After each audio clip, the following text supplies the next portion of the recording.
Setiap toilet sekolah, ini pasti ada aja cerita horornya. Kali ini ceritanya datang dari akun yang bernama Lily. Ini pengalamannya waktu 2014, waktu dia itu baru masuk SMP. Dan dia kan baru mos gitu loh.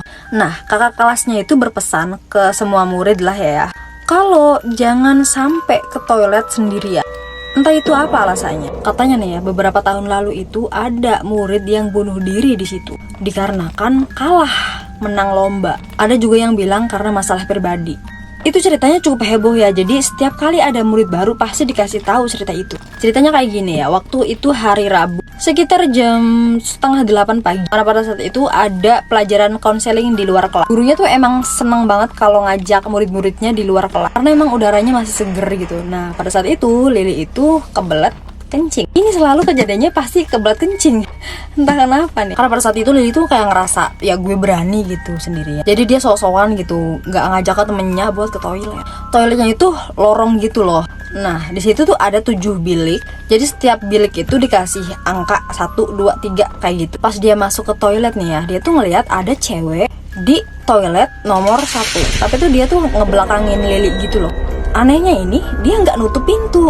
Ini cewek kebetulan dia tuh pakai baju batik, terus rambutnya tuh panjang, tebel, terus juga ya bagus lah gitu, berkilau, berasa mirip iklan sampo ya. Lily tuh udah kebelet banget, jadi dia tuh masuk ke nomor 2. Pas Lily ada di toilet nih ya, dia tuh ngedenger ada suara dentuman kaki itu cewek.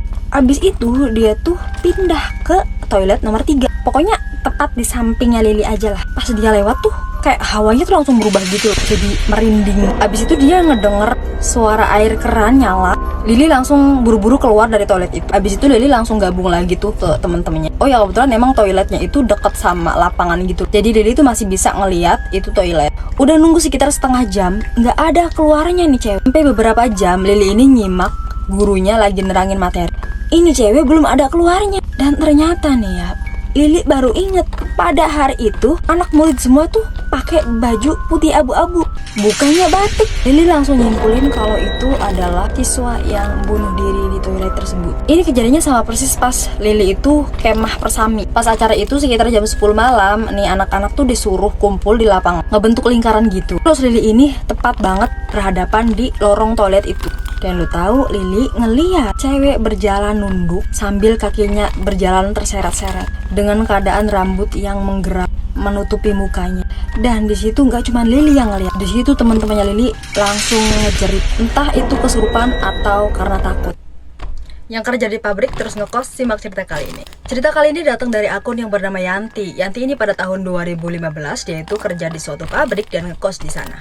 Kos-kosannya itu suatu rumah yang kamarnya itu ada 4 kamar di bawah, 1 kamar di atas. Karena kamarnya tuh udah penuh semua, jadi dia mutusin buat sekamar aja sama temannya yang udah duluan kerja di sana. Pada suatu pagi nih ya, pas mereka mau berangkat kerja, tiba-tiba teman sekamarnya Yanti, yaitu Sumi, bilang kayak gini sama Yanti. Yan, usahain ya, kalau tidur nggak boleh lewat dari jam 9 malam. Terus kalau udah malam, jangan terlalu berisik ya. Oh ya, kalau ke kamar mandi jangan sendirian, harus berdua.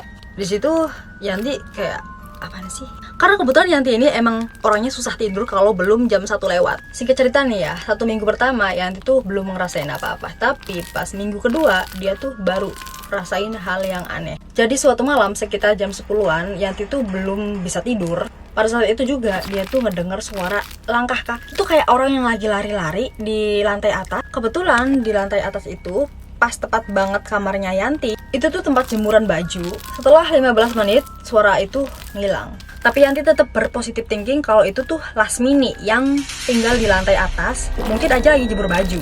Nah, pada saat itu juga dia tuh ngerasain, aduh, kok pengen pipi. Terus Yanti inget dong sama apa yang dibilang Sumi, nggak boleh ke kamar mandi kalau nggak ada temen. Tapi dia karena kebelet banget nih ya, terus mau bangunin Sumi, tapi nggak enak. Karena ngelihatnya udah pules banget nih orang. Terus dia nekat dong ke kamar mandi sendirian.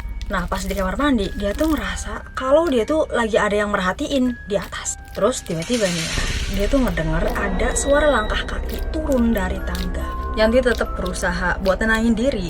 Dan habis itu dia langsung ngibrit ke kamarnya. Pas udah sampai kamarnya nih ya, dia tuh masih tetap ngerasain ada suara langkah kaki itu. 5 menit kemudian suaranya itu hilang. Pas besoknya nih ya, dia tuh nanya sama temennya yang tinggal di lantai atas.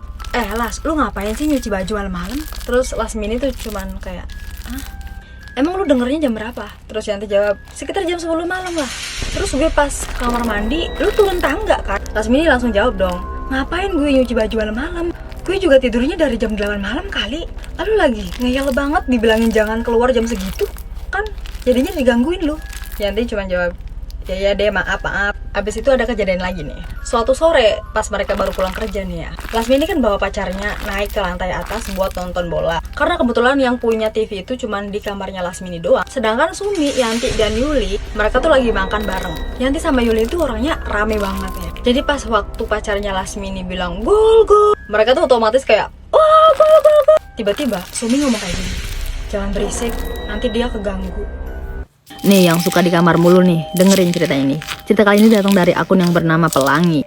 Jadi ceritanya itu Pelangi sama saudaranya, kebetulan saudaranya itu lagi nginep di kamarnya Pelangi.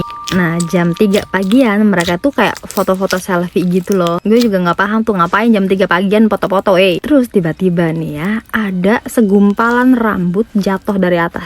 Itu tuh mereka gak ngaku ini rambut siapa, karena emang teksturnya bener-bener beda banget, kayak agak kasar gitu loh. Terus sama Pelangi itu dia buang dong rambutnya itu ke tong sampah yang ada di kamarnya. Abis itu mereka udahan tuh foto-fotonya, langsung mereka tidur. Nah pas bangun tidur nih ya, niatnya nih Pelangi ini mau cerita ke kakaknya tentang rambut itu. Tapi malah rambut itu udah hilang, udah nggak ada di tong sampah. Pelangi ini emang tipikal orang yang susah banget tidur cepet. Pasti bakalan tidurnya tuh kayak dini hari gitu loh. Dia tuh kayak sering banget. Jadi Pelangi tuh sering banget ngedenger suara orang lari-lari di tangga rumahnya sekitar jam 3 pagian. Sering juga nih kamarnya Pelangi tuh ada yang ngetok-ngetok, tapi pas ditengokin dari jendela nggak ada. Kamarnya Pelangi nih ya, dia tuh deket-deketan sama gudang. Nah kebetulan gudang itu nggak ada pintunya, jadi nyablak aja. Tambah lagi juga gudangnya itu gelap ya. Ada momen dimana Pelangi ini pengen pipis ya, sekitar jam 3 lewat. Pas mau turun ke bawah kan dia pasti ngelewatin gudang itu. Terus pas naiknya nih ya, dia tuh ngeliat di gudang itu kan ada meja rias nih. Di kacanya nih ya, dia tuh ngeliat ada makhluk gede tinggi banget. Dan itu ya makhluk itu sebenarnya rumahnya itu sering banget di ngajiin kayak gitu loh. Terus juga ngedatengin orang yang bisa. Dan emang katanya tuh banyak banget makhluk goib di rumahnya Pelangi. Kakaknya juga sering banget kesurupan di situ, dan gue juga udah lihat videonya. Tapi maaf gue nggak bisa ngeliatin videonya. Oke lanjut ceritanya nih ya. Pas Pelangi sama kakaknya lagi gabut di kamarnya Pelangi nih ya, lagi sibuk HP masing-masing. Jadi tuh Pelangi ngirim 4 foto ke orang lain. Terus pas diperhatiin lagi, itu kok ada yang aneh. Jadi Pelangi tuh foto, di belakangnya itu ada rambut, dan itu kelihatannya rambutnya panjang. Diperhatiin juga gue ngelihatnya rambutnya Pelangi kan pendek ya, sebahu. Kalau dikuncir kayak gitu kayaknya nggak bakal sepanjang itu kali ya. Terus juga dari teksturnya kayak kelihatannya beda, dan emang itu bukan rambutnya. Dan lu tahu kakaknya langsung hibrid karena ketakutan. Tapi karena Pelangi ini sering banget dijailin, jadi udah kayak ngerasa biasa aja. Nih ya, kata kakaknya Pelangi yang satunya lagi kan nanya-nanya sama orang yang bisa. Dan ternyata di kamarnya Pelangi itu ada makhluk. Katanya emang suka sama Pelangi karena sering di kamar terus. Dan yang sering ditidurin Pelangi itu bukan bantal tapi kepala.